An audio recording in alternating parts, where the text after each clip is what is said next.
With a slightly larger track width and longer wheelbase, the new Mini Cooper SE impresses with noticeable dynamism in every season, driving fun that is guaranteed on snow and ice. The spontaneous power development of the 160 kilowatt or 218 horsepower electric motor is transferred directly and precisely to the high-quality chassis technology. The usual direct steering behavior ensures agility, and the integrated braking system ensures maximum safety even on wet and slippery roads.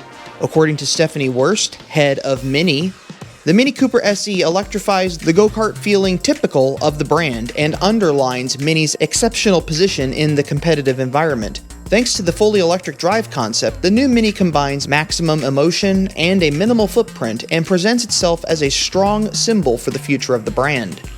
On frozen climbs or downhill sections, active slip regulation optimizes traction and brings up to 330 Nm of maximum torque to the road in a controlled manner. The high-voltage battery with 54.2 kWh capacity and a range of up to 402 km in the WLTP test cycle is installed in the vehicle floor and contributes to a balanced weight distribution.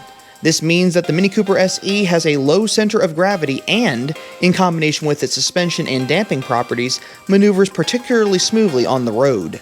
Mini has been continuously reinventing and developing the successful concept of the iconic three-door car for more than 60 years. The classic Mini, thanks to its extremely short body overhangs, impressed with its maneuverable compactness.